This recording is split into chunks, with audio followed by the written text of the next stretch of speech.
ఏడవ వర్గం. ధమ్మపదం అర్హంత వర్గో సత్తమో.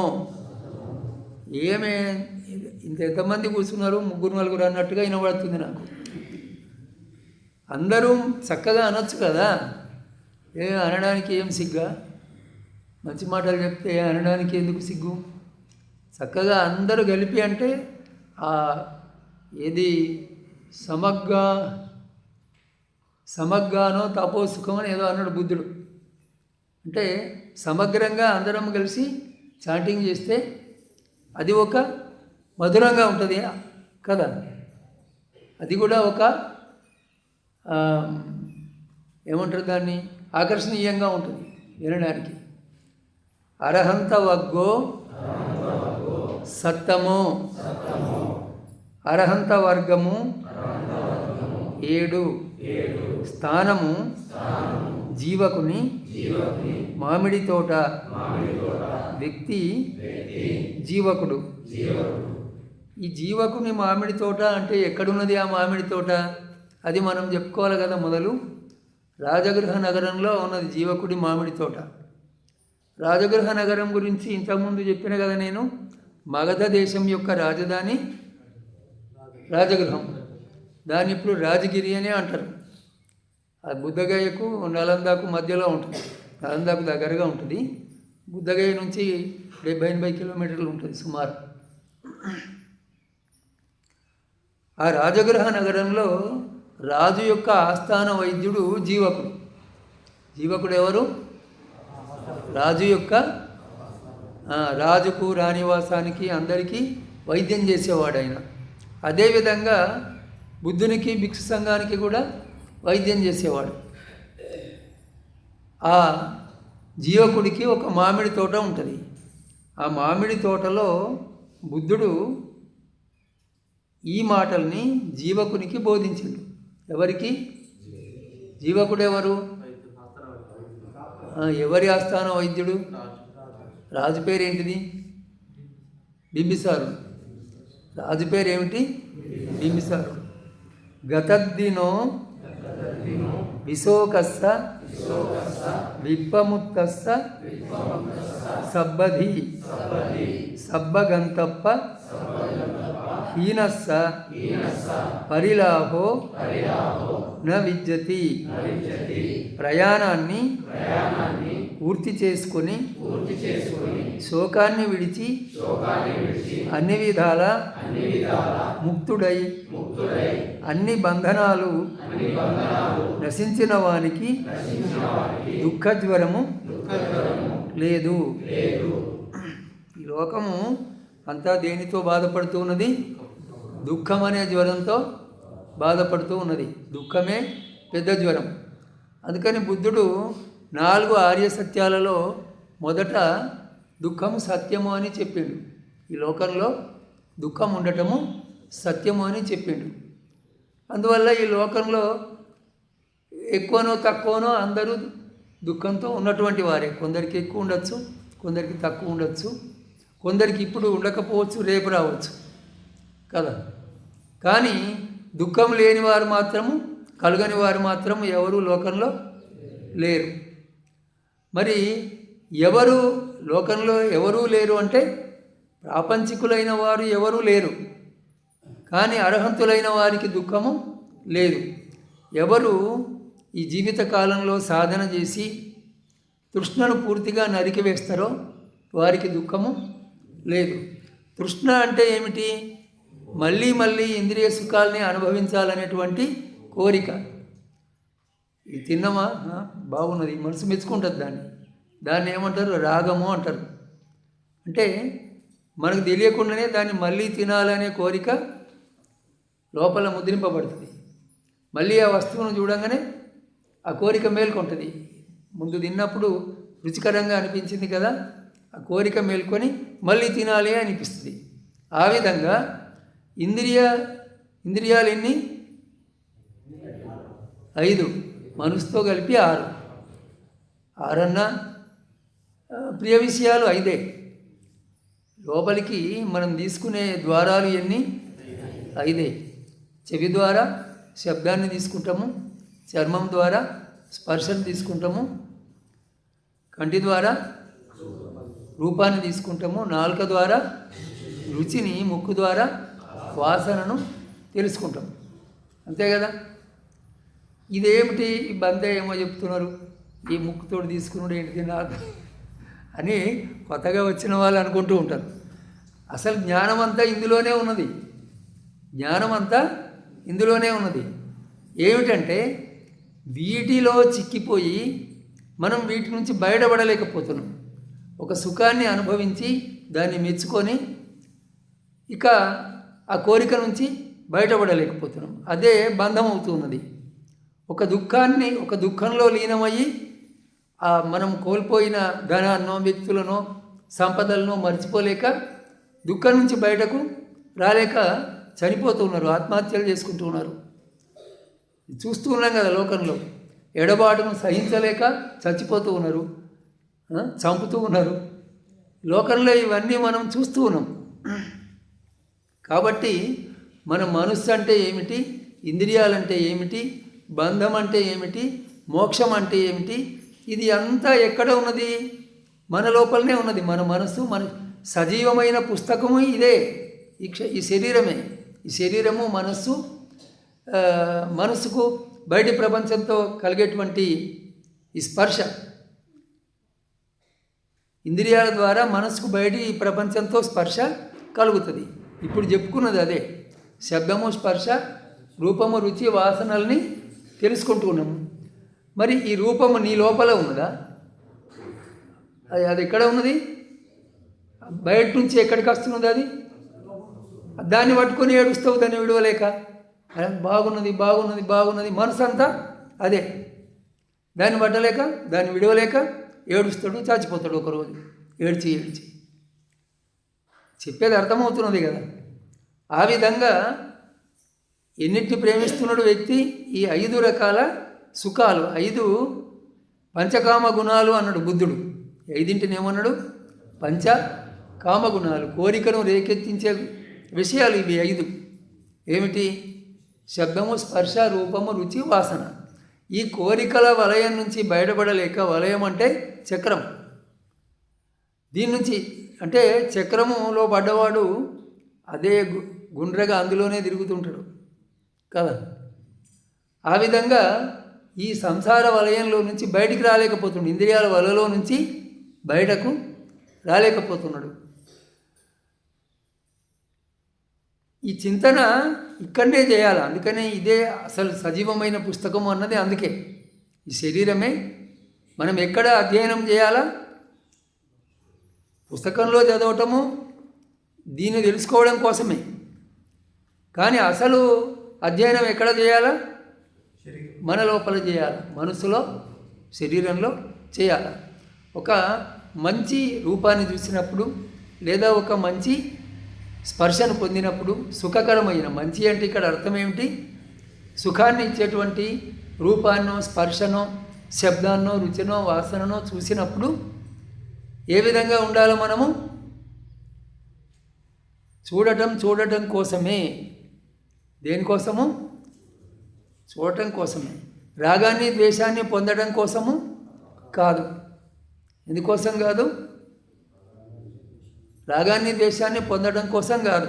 ఒకడు వర్షాకాలం నది ఒడ్డుకుపోతాడు. పైన ఎక్కడ బాగా వర్షం పడి చెరువు తెగిపోయింది. చెరువు తెగిపోయి అట్లా తుఫాను వానలు వచ్చినప్పుడు చెరువులు తెగిపోతాయి కదా. ఊరును ముంచేసింది పైననే. ఆ ఊరు కూడా మునిగిపోయి ఇండ్లు, ఆ కుర్చీలు, సామాన్లు అన్నీ వాగులో కొట్టుకొని వస్తూ ఉన్నాయి. కిందికున్న ఊర్లో వాళ్ళు చూడబోతారు కదా, వాగు బాగా వచ్చింది, అన్నీ కొట్టుకొని వస్తున్నాయి వాగులా అని వీళ్ళు ఏం చేస్తారు? చూడబోతారు. చూడబోయి ఆ వాగు దగ్గర ఒకడు నిలబడతాడు. నిలబడినప్పుడు కుర్చీలు, ఇంకా బల్లలు, ఈ ఇంట్లో ఉండే వేరే వేరే వస్తువులు ఉంటాయి, అన్నీ కొట్టుకొని పోతుంటే ఒక కర్ర కొట్టుకొని పోతుంటుంది, చేతి కర్ర. నడవడానికి ఉపయోగిస్తాడు కదా కర్రను. చేతి కర్ర కొట్టుకొని పోతే ఇటు పక్కన ఉన్నవాడికి దగ్గరికి వెళ్ళిపోతుంటే తీసుకుంటాడు దాన్ని. తీరానికి సమీపంలో ఒడ్డుకు దగ్గర నుంచి పోతుంటుంది నీళ్ళు తీసుకుంటే దానికి బంగారు పొన్ను ఉంటుంది. పొన్ను అంటే తెలుసు కదా, అది అరిగిపోకుండా కిందికి ఆ కర్రకు మాటుతారు. ఇత్తడిదో లేకపోతే ఏదో ధనవంతులు బంగారు కర్రలు వాడు వేసుకుంటారు. వాడికి ఏం తక్కువ ఉన్నది కదా, బంగారు వేసుకుంటాడు కర్రకు కదా. ఆ బంగారు కర్ర దొరుకుతుంది. దొరికినప్పుడు వాడికి చాలా సంతోషం కలుగుతుంది. ఆహా, బంగారు కర్ర దొరికింది, నాకు బంగారు కర్ర దొరికింది అని సంతోషంలో అంతా మర్చిపోతాడనమాట. ఒక గంట జరుగుతుంది తినేవాడు. ఆ నీళ్ళని అటు ఇటు కదిలించుకుంటా నాకు బంగారు కర్ర దొరికింది అని అంటూ ఉంటాడు. ఇంతమంది చేయి జారిపోతుంది. ప్రవాహం వేగంగా ఉన్నది కదా, ఆ కర్ర కొట్టుకొని పోతుంది. పోయింది కర్ర అంటే అది పోతుంది కదా, దొరుకుతుంది, అది మధ్యలోకి పోతుంది. మధ్యలోకి పోయిన తర్వాత వీడికి చాలా దుఃఖం కలుగుతుంది. నా బంగారు కర్ర పోయింది, నా బంగారు కర్ర పోయింది అని ఏడ్చుకుంటూ వస్తుంటాడు. అందరూ అడుగుతారు, అరే పోంగా నవ్వుకుంటూ పోయినావు, మరి ఇప్పుడు ఏడ్చుకుంటూ వస్తున్నావు, ఏమైంది అంటాడు. నా బంగారు కర్ర పోయింది అంటాడు. పోంగా ఏ కర్ర లేదు కదా నీ దగ్గర, ఇప్పుడేమో బంగారు కర్ర పోయింది అంటావు అంటే నాకు దొరికింది అక్కడ అంటాడు. ఎక్కడ దొరికింది? నది లోపల దొరికింది. నది లోపల దొరికింది, నదిలోనే పోయింది. మరి నువ్వేంటికి ఏడుస్తున్నావు? నువ్వు పోంగా తీసుకుపోలేదు దాన్ని, ఇప్పుడు రాంగా తెస్తలేవు. నదిలో దొరికింది, నదిలోనే పోయింది. మరి వీడికి ఏడుపు ఎందుకు కలిగింది? మధ్యలో అప్పులు లేని ఏడుపు ఇప్పుడు కలిగింది కదా. పోంగా సంతోషంతో నవ్వుతూ పోయిండు, ఇప్పుడు ఏడుస్తూ వస్తున్నాడు. ఎందుకు ఏడుస్తున్నావు అని అంటే నా బంగారు కర్ర పోయింది అంటాడు. అంటే ఈ అది నాది అనే భావం ఆ గంట సేపలో వాడికి బాగా పట్టుకున్నది మనసులో. ఇది నాది, నాకు బంగారు కర్ర దొరికింది అని మనసులో బాగా పట్టుకున్నది. దీన్ని ఏమంటారు? మమకారము అని అంటారు. ఏమంటారు? నాది అనే భావనను ఏమంటారు? ఈ మమకారమే దుఃఖానికి కారణం అవుతుంది. అందుకని ఇంద్రియాలతో ఆయా విషయాలను చూసినప్పుడు, ఆయా విషయాల్ని అనుభవించినప్పుడు ఇవి నాది అని అనుకోవద్దు. అర్థమైంది కదా? ఇవి నావి అనుకోవద్దు. సంపదల్ని నావి అని అనుకోవద్దు. సుఖాలు వచ్చేటప్పుడు వస్తాయి, పోయేటప్పుడు పోతాయి. ఎప్పుడూ ఒకే రకంగా ఇంద్రియ సుఖాలు మనకు దొరుకుతాయా? దొరకవు కదా. మరి ఇవి నావి అని అనుకోకపోతే ఏడుపు ఉండదు. సుఖాలు దొరికినాయి కదా, ఎప్పటికీ ఇట్లాగే ఉంటాయి. ఇవి నావి అనుకుంటే ఏమవుద్ది? ఏడుపు కలుగుతుంది, దుఃఖము కలుగుతుంది. మరి దుఃఖము లేనివారు ఎవరో ఇక్కడ బుద్ధుడు జీవకునికి చెబుతూ ఉన్నాడు. ఏమని? ప్రయాణాన్ని పూర్తి చేసుకున్నవారు. మొదటి మాట ఏమున్నది? ఆ ప్రయాణం అంటే ఏమిటి? ఇంతకుముందు చెప్పుకున్నాం కదా, ఈ ఒడ్డు నుంచి ఆ ఒడ్డుకు చేసేటువంటి ప్రయాణం. ఆ ప్రయాణాన్ని పూర్తి చేసుకున్నవారు, శోకాన్ని విడిచిన వారు, ఇంకా వాళ్ళకి ఏడుపులు లేవు. వాడు ఏడ్చినట్టుగా వాళ్ళు ఏడవరు. ఆవలి తీరాన్ని చేరిన వారు ఏడవరు. ఏడ్చేవాళ్ళు ఎందుకు ఏడుస్తారు? మమకారం వల్ల ఏడుస్తారు. నా భార్య, నా పిల్లలు, నా ఇల్లు, నా సంపద, నా కారు, నా బ్యాంక్ బ్యాలెన్సు, ఇవన్నీ మమకారాలు ఉంటాయి కదా. ఈ మమకారాల వల్ల దుఃఖం కలుగుతుంది. ఇవన్నీ వద్దు అని కాదు, ఇవన్నీ ఉన్నాయి. కానీ ఏం వదలాలా? మమకారం వదలాలా. అన్నిటి మధ్య ఉన్నప్పటికీ ఇది నాది అని అనుకోవద్దు. ఉన్నది సరే, సంతోషం ఉన్నది, ఇప్పుడు ఉన్నది రేపు ఉంటుందో లేదో తెలియదు. మరి పోయితే ఏమవుతుంది? అప్పుడు దుఃఖము కలుగుతుంది. దుఃఖం కలగకుండా ఉండాలంటే తామరాకు మీద నీటి బొట్టులాగా ఉండాలా అన్నారు. దీన్నే ఏమన్నారు? దీన్ని తామరాకు మీద నీటి బొట్టులాగా ఉండాలా. ఆ విధంగా ఉండకపోతే ఏమవుతుంది? దుఃఖము తప్పదు. అందుకే బుద్ధుడు చూడటం కోసమే, అంటుకోవడం కోసం కాదు, వినటం కోసమే, ఆ శబ్దాన్ని మనసులో పట్టుకోవడం కోసం కాదు, అంటే రాగాన్ని కలిగి ఉండటం కోసము కాదు. ఇంద్రియ సుఖాలు అన్నిటి విషయంలో కూడా మనం అదే విధంగా ఉన్నట్టయితే అప్పుడు మనకు దుఃఖము ఉండదు అని. అన్ని విధాల ముక్తుడై అన్ని బంధనాలు నశించిన వానికి, అన్ని విధాల ముక్తుడు, రూపలోకము అరూపలోకము అన్నిటి నుంచి ముక్తుడు అతను. దేని పట్ల అతనికి మమకారము లేదు. అటువంటి వాడికి దుఃఖం అనేటువంటి జ్వరము లేదు. స్థానము వేణువనం. వ్యక్తి మహాకాశ్యపుడు. ఉయ్యుంజంతి సతీమంతో న నికేతే రమంతితే హంసావ పల్లలం హిత్వా ఓకమోకం జహంతితే. ఎరుక కలవాడు ప్రయత్నంలో నిమగ్నమై ఉంటాడు. హంస మురికి నీటి చెరువును వదలునట్లుగా అతడు ఏ నివాసంలోనూ ఆనందించడు. ఎరుకగలవాడు, అదే వివరిస్తున్నా, ఎరుకగలవాడు ఏ విధంగా ఉంటాడు? ప్రయత్నంలో నిమగ్నమై ఉంటాడు. ఇప్పుడు మనం ఒక అంశాన్ని తీసుకున్నాం, మమకారము రాగద్వేషాలు ఉండకూడదు అని. నేను చెప్తున్నా, మీరు కూడా వింటూ ఉన్నారు. మనసులో ధరించిన వాళ్ళు ధరిస్తారు, మనసులో పట్టుకున్న వాళ్ళు పట్టుకుంటారు. చింతన చేసిన వాళ్ళు నిజమే కదా, దీనితో దుఃఖం కలుగుతుందా లేదా, ద్వేషం కలుగుతుందా లేదా అని చింతన చేసిన తర్వాత ఏం చేస్తారు? ఆచరణలో పెడతారు. ఎట్లా పెడతారు? ఇదిగో నేను ఈ ప్రియమైన సుఖాన్ని, ప్రియమైన రుచిని లేదా వాసనను, రూపాన్ని లేదా స్పర్శను, శబ్దాన్ని అనుభవిస్తూ ఉన్నా. దీని పట్ల నాకు రాగము కలగకూడదు, ద్వేషము కలగకూడదు. అప్రియమైందైతే ద్వేషం కలుగుతుంది, ప్రియమైందైతే రాగం కలుగుతుంది. రాగము ద్వేషము కలగకూడదు అని ఎరుకతో ఉంటాడు. దీన్ని అభ్యాసం చేయాలి, ఊరికే రాదు. అన్ని మాటలు వింటాము, మళ్ళీ విషయానుభవాలు కలిగేటప్పుడు ఎరుకతో ఉండరు కదా. మాటలన్నీ వింటారు కానీ తినేటప్పుడు మర్చిపోతారు, వినేటప్పుడు మర్చిపోతారు, చూసేటప్పుడు మర్చిపోతారు, రాగాన్ని ద్వేషాన్ని పొందుతారు. తినేటప్పుడు మర్చిపోతుంటారు, రుచిగా ఉంటే ఆయాసం వచ్చేదాకా తినేస్తాం, అంతేగా. అందంగా కనిపిస్తే కన్నులు వచ్చేదాకా చూస్తూ ఉంటాం. పాట మంచిగా ఉంటే అదే పనిగా వింటూ ఉంటాం. ఇవే మనకు నచ్చని అయితే అవి తొలగిపోవాలని కోరుకుంటూ ఉంటాం. ద్వేషబుద్ధి కలుగుతుంది, మనసులో తిరస్కార బుద్ధి కలుగుతుంది. ఆ విధంగా కలగకుండా నిత్య జీవితంలో ఎరుకతో ఉండాలి.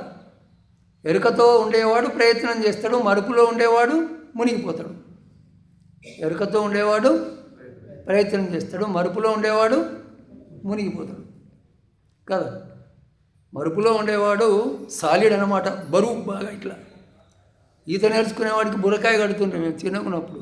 ఇప్పుడు బుర్రకాయలు పోయినాయి, ఏమైనా ట్యూబులు కట్టుకుంటారేమో కానీ ఈతలే పోయినాయి, నూతులు పోయినాయి, ఈతలు కూడా పోయినాయి ఇప్పుడు. అయితే ఆ బుర్రకాయ లోపల ఏముంటుంది? ఖాళీగా ఉంటుంది కాబట్టి వాడిని నీళ్ళ మీద తేలుస్తుంది. అందులో ఒక రాయి పెట్టినామనుకో, రాయి పెట్టి దాన్ని వాడికి కడితే వాడు మునిగిపోతాడు, చచ్చిపోతాడు అటే. అట్లా ఈ రాగద్వేషాలను బాగా పట్టుకుంటే ఏమవుతుంది? బరువు అయిపోయి ఈ సంసారంలో నిండా మునిగిపోతాడు, చచ్చిపోతాడు. మళ్ళీ ఒకసారి చావు కాదు, మళ్ళీ చావాలి. ఇందులో ఒకసారి చేస్తే అయిపోయేది కాదు ఇది. ఇక్కడ చేస్తాము, చచ్చేటప్పుడు ఏమవుద్ది? జీవితంలో రాగద్వేషాలతో బాగా ప్రేమించండి కదా విషయాలు, అవే వస్తాయి ఎక్కడికి. చచ్చేటప్పుడు ఏమొస్తాయి? దేని మీద నీకు బాగా ఇష్టం ఉన్నదో అవే వస్తాయి. తీరని కోరికలు కూడా ఉంటాయి కదా, ఆ కోరికల మీద మనసు ఉంటుంది, అవి వస్తాయి. వచ్చినప్పుడు అంతా ఏది ముందు ఏది, ఇప్పుడు వంట చేసేటప్పుడు అంతా కింది మీదకి కలిపినప్పుడు ఎట్లా అవుతుంది? ఉడికేటప్పుడు కింది మీదకి అయిపోతాయి అన్నీ. అయిపోయినాక ఆఖరికి ఒక పాకం తయారవుతుంది, అంతేనా కదా?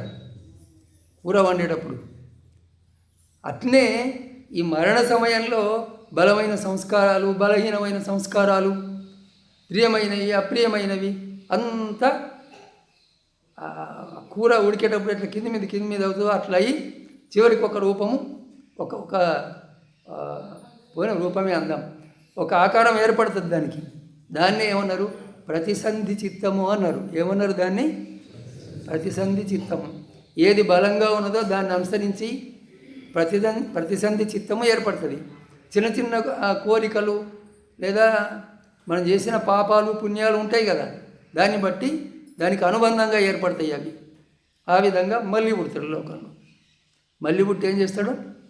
మళ్ళీ అవే పనులు చేస్తాడు, మళ్ళీ చచ్చిపోతాడు, మళ్ళీ పుట్టి మళ్ళీ అవే పనులు చేస్తాడు. మరణ సమయం చాలా ముఖ్యం కాబట్టే మరణ సమయంలో అతడికి మనం చచ్చేవాడి దగ్గరికి పోతే ఏం చేయాలి? మనము మంచి మాటలు వినిపించాలి, ధమ్మపదం ఇట్లాంటి పారాయణ చేయాలి, బుద్ధుడి ఉపదేశాలు ఇటువంటి మంచి మాటలు పారాయణ చేయాలి కదా. జీవితకాలంలో అనుకున్న చచ్చేటప్పుడైనా ఈ ఎరకతో ఉంటే కనీసం వాడికి మంచి పుట్టుకైనా కలుగుతుంది. దుఃఖ విముక్తి కలగకున్నా మంచి జన్మ అయినా వస్తుంది. జంతు జన్మలకో అసుర జన్మలకు పోడు, పిశాచ జన్మలకు పోడు. పిశాచ జన్మ అంటే పుట్టడం కాదు, ఆ విధంగా ధరించటం అని. ఇప్పుడు స్వర్గంలో పుడతాడంటే స్వర్గంలో ఒక తల్లి ఉండి నిన్ను గర్భంలో మోసి కంటదా? ఇక్కడ చచ్చిపోయి పుణ్యవశాత్తు అక్కడ ప్రత్యక్షమవుతాడు అంతే, దేవతా రూపంలో. ఇక్కడ పాపం చేసిన వాడు అక్కడ పిశాచంగా అవుతాడు. పిశాచం తల్లి నిన్ను కంటదా కడుపులో? కనదు కదా, అక్కడ ఆ రూపం వచ్చేస్తుంది అంతే. మన విజ్ఞానమును నాశనం చేసుకుంటామా బాగా చేసుకుంటామా మనమే నిర్ణయించుకోవాలి, మన మనస్సును, చిత్తాన్ని. ఇప్పుడు ఒక బంతి ఉన్నదనుకోండి, లేదా ఇట్లాంటిదే ఇంకేదో, మనము కొంచెం బురదగా ఉన్న నేల మీద దాన్ని విసిరేస్తూ ఉంటే, జరుపుతూ ఉంటే ఏమవుతుంది? దానికి మట్టి, జిగుటు మట్టి పట్టుకుంటూ పోతుంది. పోయిన తర్వాత అది మొదట కిలో ఉన్నది, అది 2 కిలోలు అవుతుంది. ఎందుకు అట్లా అయింది అంటే అది నడిచినంత దూరము మట్టినే పోగు చేసుకున్నది, అంటుకున్నది. దేని పోగు చేసుకున్నది? మట్టిని పోగు చేసుకొని అది 2 కిలోలు అయింది. అట్లనే జీవితకాలము పాపకార్యాలు చేసి ఆ పాపం వల్ల వీడి మనసు ఇంకా బరువైపోతుంది, తేలిక పడదు, బరువు అయిపోతుంది. ఆ పాప మీ యొక్క బరువు వల్ల మరణ సమయంలో అదే ముఖ్యంగా ఉంటుంది. తక్కిన పుణ్యకర్మలు ఏమైనా చిన్నవి ఉంటే ఇవి దానికి అనుబంధంగా ఉంటాయి. ముఖ్యమైన అంశం ఏది ఉంటుంది? పాపమే ఉంటుంది. అందువల్ల పాపపు జన్మ వస్తుంది, అంటే దుఃఖకరమైన జన్మ వస్తుంది అని. అందుకని కర్మలు చేసేటప్పుడు మనం ఎట్లా ఉండాలి? దీన్ని రాశీకరణము అన్నారు బౌద్ధంలో. ఏమన్నారు? రాశీకరణం అంటే రాశిని పెంచుకోవటం. రాశిని తెలుసు కదా మీకు, రాశి అంటే వడ్ల రాశి, మక్కల రాశి కదా. రాశిని పెంచుకుంటూ పెరుగుతుంది కదా. అట్లా ఈ చెడ్డ కర్మలు చేస్తూ ఉంటే ఏమిటి చెడ్డ కర్మలు? పంచశీలాలని దాటిపోవటమే. ప్రాణుల్ని చంపటం, హత్యలు చేయటం, దొంగతనం చేయటం, వ్యభిచారం, పరస్త్రీలు పరపురుషుల పొందు చేయటం, తర్వాత అబద్ధాలు చెప్పటం, మోసాలు చేయటం, ఇంకా ఏమున్నది? మత్తు వస్తువులు తీసుకోవటం, తాగటం, డ్రగ్స్, వైను, కళ్ళు తాగి పాపాలు చేయటం. ఎందుకు పాపాలు చేస్తాడు తాగినవాడు అంటే? ఇంద్రియాలు వశంలో ఉన్నాయి. తాగిన వాడికి ఇంద్రియాలు వశంలో ఉన్నాయి కాబట్టి తాగని వాడు తప్పు చేయడానికి 1% అవకాశం ఉంటే తాగినవాడు తప్పు చేయడానికి 100% అవకాశం ఉంటుంది. పోనీ 90% అవకాశం ఉంటుంది అని చెప్పుకుందాం. అందుకని ఈ విధంగా ఈ పాపకర్మలు చేయకూడదు అని చెప్పిండు బుద్ధుడు. పంచశీల పాటించాలా అందరూ అన్నాడు. పంచశీల తీసుకుంటారు బుద్ధుడు. మేము బౌద్ధులమైనాం, పంచశీల తీసుకున్నాం, త్రిశరణాలు పంచశీల అని. మరి పంచశీలని నిత్య జీవితంలో నడవాలి కదా. నడిస్తే బౌద్ధుడు. గురువు చెప్పిన మాటల్ని నడవని వాడు గురువు పేరు చెప్పుకున్నంత మాత్రాన ఏం లాభం? నడిస్తే కదా శిష్యుడు అనబడతాడు. ఆ విధంగా నేను బుద్ధుని శిష్యుని అనుకుంటే ఆయన చెప్పిన మాటల్ని అనుసరించాలి. బుద్ధుడేమన్నాడు? దానము, శీలము, భావన అన్నాడు. దానం చేసుకోండి నాయన, దానం చేసుకుని అంటే 1 పైసా విడవాడు. గురువు కోసం కూడా 10 రూపాయలు ఖర్చు పెట్టాడు. అర్థమైంది? గురువు కోసం కూడా 10 రూపాయలు ఖర్చు పెట్టాడు. మరి ఏమైనా వస్తుందా? 1 పైసా రాదు. సడన్గా ఇవాళ రేపటి అంతా సడన్గా కూడా ఎక్కువైంది కదా. ఇవాళ రేపు అంతా హార్ట్ అటాక్లే, సడన్గా పోవడం ఎక్కువైంది. ఏమైనా తీసుకుపోతాడా 10 రూపాయలు?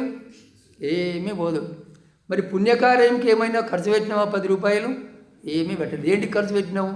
తిందాం, తాగుదాం, వీటికే కావాలి. పెట్టిందంతా ఇంద్రియ సుఖాలు అనుభవించడానికి. ఇదే సుఖం, ఇంకేం లేదు. ఇదే స్వర్గం. చివరికి పరులను హింసించి కూడా నీ సుఖాన్ని సంపాదించుకున్నావు.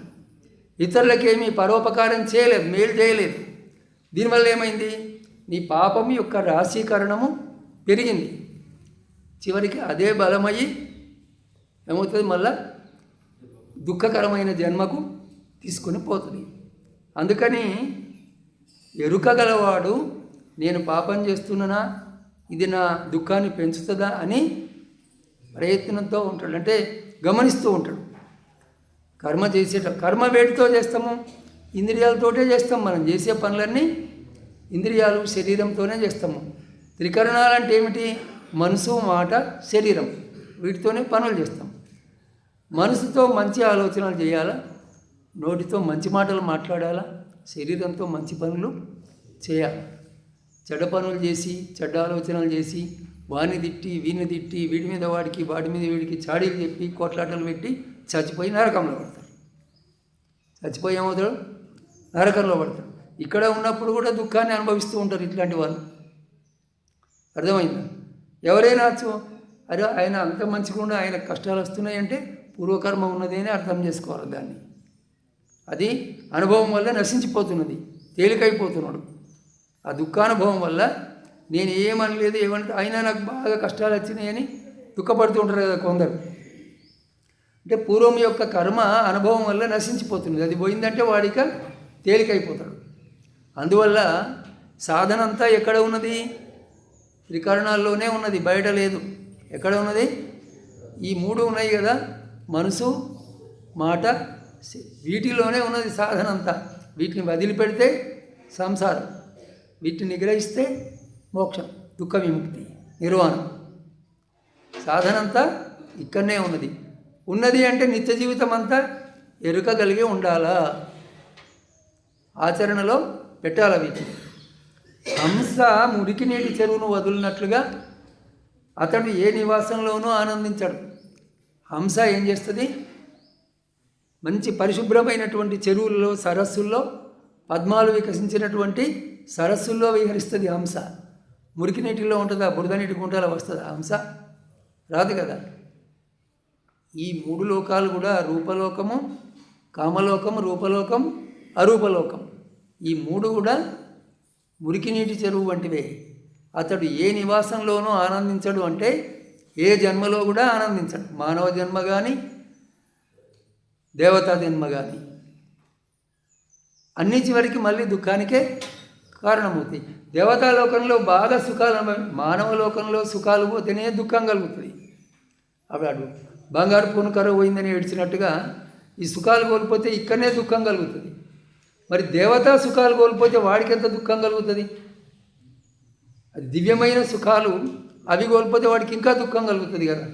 అందుకని ఈ ప్రపంచంలో ఎక్కడ పుట్టినా కూడా దుఃఖము తప్పదు. కొంచెం తక్కువ ఎక్కువ అంతే. ఏమిటి? కొంచెం తక్కువ ఎక్కువ అంతే.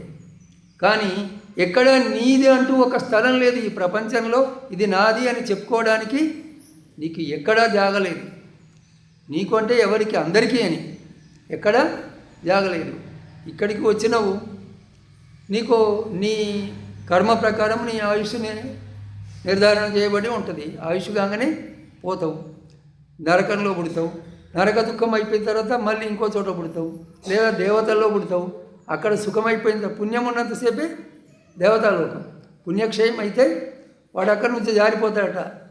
ఓ కల్పవృక్షమా, ఆ దేవతా సుఖాలని స్మరించుతూ మళ్ళీ మానవ లోకంలో పడిపోతాడు. వాళ్ళ పుణ్యం క్షయించినప్పుడు దేవతల మెడలో ఉండే మాలలు వాడిపోతాయట. వాడిపోగానే వాడికి దుఃఖం కలుగుతుంది. ఇక నా వీసా టైం అయిపోయింది, ఇది వీసా టైం చెప్పగానే పంపిస్తారు కదా, వాడికి దుఃఖం కలుగుతుంది. ఆ సుఖాలను తలుచుకుంటూ ఏడ్చుకుంటా వాడు మళ్ళీ మానవ లోకంలో ఏ తల్లి కడుపులో పడతాడు అన్నమాట. అర్థమైంది? మానవ లోకంలోకి వస్తాడు.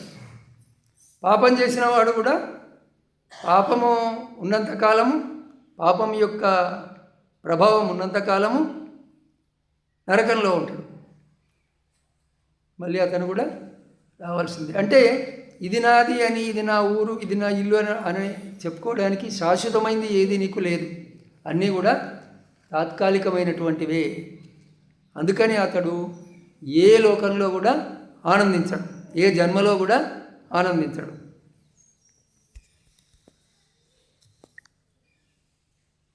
స్థానము జేతవనము, వ్యక్తి వేలట్టి సీస. జేతవనంలో బోధించిండు ఈ గాథను బుద్ధుడు ఆ వ్యక్తికి. ఎక్కడ? జేతవనంలో. జేతవనం ఎక్కడ ఉన్నది? శ్రావస్తిలో ఉన్నది. శ్రావస్తి కోసల దేశం యొక్క రాజధాని. కోసల దేశం యొక్క రాజు ప్రసేనజిత్తు. ఎవరు? ప్రసేనజిత్తు. అక్కడ చెప్పిండు, ఏసం సన్నిచయోనత్తి ఏ పరిజ్ఞాత భోజన. పరిజ్ఞాత అని ఎవరన్నారు చెప్పండి? అది పరిజ్ఞాత, జ్ఞాతగా. ఏంటిది అది? పరిజ్ఞాత. కొందరు బుద్ధం శరణం గచ్చామి అంటే బుద్ధం శరణం గచ్చామి అంటారు. అంటే బంతకు తెలియదు, మాకు బాగా తెలుస్తుంది అనుకుంటారు అన్నమాట. పాలీలో శా ఉండదు. మనం తెలుగులో శరణం అంటాం కదా, పాలీలో ఆ శా ఉండదు, సా ఉంటుంది. సీత సా. అర్థమైంది కదా? శరణం అనాలి. బుద్ధం శరణం గచ్చామి. ఈ భాషను బట్టి అవి ఉంటాయి కదా. ఆ భాషలో అక్షరమే లేనప్పుడు ఆ ఉచ్చారణ ఎట్లా ఉంటుంది? ఉండదు కదా. శూన్యతో అనిమిత్తోచ విమోక్షో ఏ సంగోచరో ఆకాశేవ శకుంతానం గతితేసం దురన్నయ.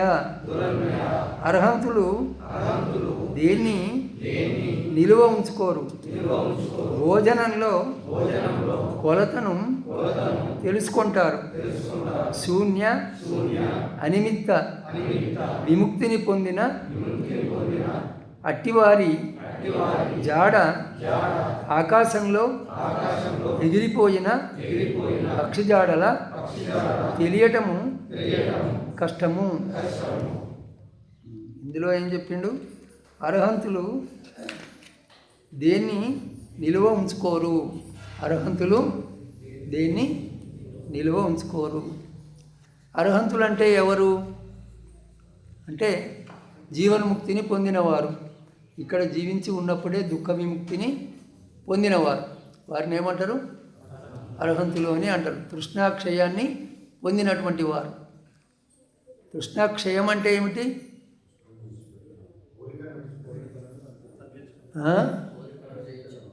లేకుండా చేసుకోవడం, కోరికలు నశించడం. తృష్ణ అంటే కోరికలు కాదు, మళ్ళీ మళ్ళీ అనుభవించాలనే తహతహ ఉంటుంది మనసులో. మళ్ళీ అంటే కోరికకు సమీపంగా ఉంటుంది కానీ తృష్ణ కోరికను రెండు ఒకటే అని చెప్పలేదు. తృష్ణ అంటే ఏమిటిది? ఇంద్రియ సుఖాలని మళ్ళీ మళ్ళీ అనుభవించాలనే తహతహ మనసులో ఉంటుంది కదా. ఇంకా తినాలా, ఇంకా అనుభవించాలా. నాకు ఎంత తిన్నా తనివి తీరటం లేదు, ఎంత తాగినా తనివి తీరటం లేదు, ఎంత అనుభవించినా విషయ తృష్ణ పోవటం లేదు, ఇంకా పెరుగుతూ ఉన్నది. నేయివోయ బగ్గున దరికొన్న భీషణ హుతాసన కీలవోలే అన్నాడు. అంటే నెయ్యి వస్తే ఏమవుతుంది? అగ్ని లేస్తుంది, తగ్గుతుంది. ఇంకా చెంచడు పోతే ఇట్లా ఉందని ఒక పెద్ద కుండెడు బొమ్మరిచ్చినాం అనుకో, ఇంకా పెద్దగా లేస్తుంది. అది దానికి ఆశ తీరుతుందా? చాలు అంటుందా? ఎంత వస్తే అంత ఇంకా లేస్తూనే ఉంటుంది. ఆ విధంగా తృష్ణ అనేటువంటిది భయంకరమైన అగ్నిజ్వాల అన్నమాట. దాన్ని ఏం చేయాలి? మనము వశంలో ఉంచుకోవాలి. తిన్నావు, ఇది ఎట్లా సాధ్యమవుతుంది? ఎప్పుడు గుర్తుపట్టాలి. చూడండి, మంచిగా అనిపించింది, తిన్నావు. ఎంత తిన్నావు? కడుపు నిండింది కదా కడుపు, ఇంకా తిందామంటున్నది మనసు. లేదు, ఇక్కడికి ఆపేయాలి. ఎంత తినాలో అంత తిని ఇక్కడికి ఆపేయాలి. ఇది ఒక నాలుక విషయమే చెప్పటం లేదు. ఇంద్రియ విషయాలన్నిటి విషయంలో కూడా ఇట్నే గుర్తుంది. ప్రతి చోట మితము, ఎంత అవసరమో అంతే అంతే తీసుకోవాలి. ఎరుకతో ఉన్నప్పుడే కదా, మనం ఇంతకుముందు కూడా చెప్పుకున్నాము, గేట్ కీపర్ నిద్రపోతే ఎవరంటే వారు లోపలికి వస్తారు. గేట్ కీపర్ ఎరకతో ఉంటే ఎవరిని పంపించాలో వాళ్ళని పంపిస్తాడు. తినేటప్పుడు ఈ ఎరక పనిచేస్తే, ఎరకనే గేట్ కీపర్ అన్నమాట, ఇది పనిచేస్తే చాలు నాయన పొట్ట నిండింది ఇక్కడికి ఆపు అని గుర్తుపట్టి ఆపుతాడు. గేట్ కీపర్ నిద్రపోతే ఆయాసం కలిగేదాకా తింటాడు, గసగస మాట్లాడు అనమాట. మళ్ళీ ఇక తిని ధ్యానం చేస్తాడా? చేయలేడు. బాగా తింటే శ్వాస సక్రమంగా దిగుడు నడుస్తూ ఉంటుంది. మరి ఎత్తుపల్లాల మీద బండి నడితే ఎత్తేసుకుంటూ పోతుంది కదా, అట్లా అవుతుంది కిందికి మీదకి. మితాహారం చేసినప్పుడు ఏమవుతుంది? శ్వాస క్రమంగా ఒక పద్ధతిలో నడుస్తుంది. మన ధ్యానం అంతా దేని మీద ఉన్నది? దేని మీద ఆధారపడి ఉన్నది? శ్వాస మీదనే ఉన్నది. అందుకని శ్వాసను ఎప్పుడు అది సునాయాసంగా నడిచేటట్టుగా ఉండాలి. భోజనం కూడా అట్లా ఉండాలి. అతి భోజనం వల్ల ఏమవుద్ది? ధ్యానము కుదరదు. అర్హంతులు అందుకే తర్వాత మాట ఏమన్నాడు? భోజనంలో కొలతను తెలుసుకుంటారు అన్నాడు. చూడండి, మనం ముందే చెప్పుకున్నాం దాన్ని. అర్హంతుడు ఏం చేస్తాడు? భోజనంలో అతి భోజనము చేయడు. ఉపవాసం ఉండమని కాదు, అర్థమైందా? అతి భోజనం చేయొద్దు అని, ఆయాసం అయ్యేటట్టుగా తినద్దు అని, అది ఆరోగ్యం కూడా చెడిపి చేస్తుంది. అందువల్ల అతను భోజనంలో కొలతను తెలుసుకునే ఉంటాడు. శూన్య అనిమిత్త విముక్తిని పొందిన అట్టివారి జాడ ఆకాశంలో ఎగిరిపోయిన పక్షి జాడలా తెలియటము కష్టము. ఇందులో శూన్యముక్తి, శూన్య విముక్తి, అనిమిత్త విముక్తి అనే రెండు మాటలు ఉన్నాయి. రాగద్వేష మోహాల నుండి ముక్తుడు కావటము శూన్యం అనడు. అనిమిత్తం అంటే ఏ నిమిత్తం మీద ఆధారపడి ఉండదు కనుక అనిమిత్తం. చిత్తము ఊరికే ఉండదు, ఖాళీగా ఉండదు.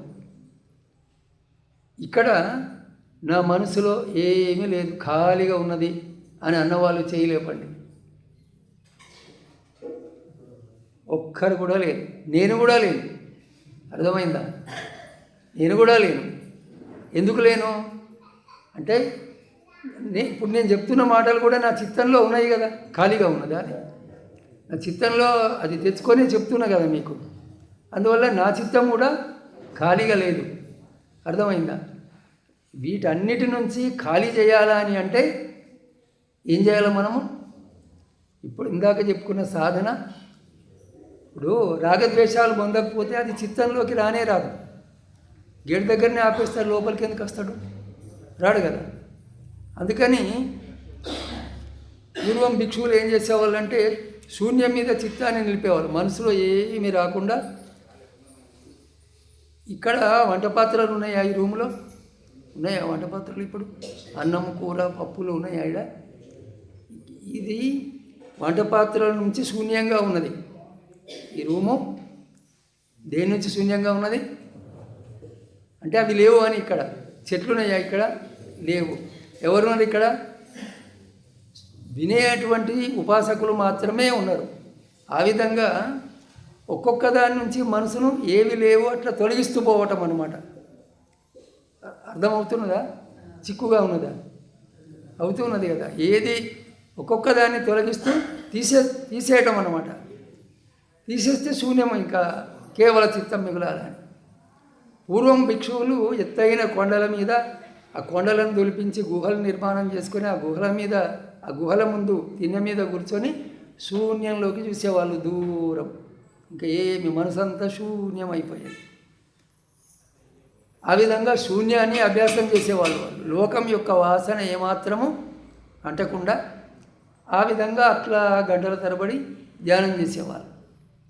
అంటే ఆ విధంగా చిత్తాన్ని ఏ నిమిత్తం మీద కూడా ఉంచకూడదు, ఏదో ఒక నిమిత్తం. రూపం మనసులో ఉంటే రూప నిమిత్తం, శబ్దం ఉంటే శబ్ద నిమిత్తం, ఆధారం అన్నమాట. దాన్ని పట్టుకొని ఉంటుంది మనసు.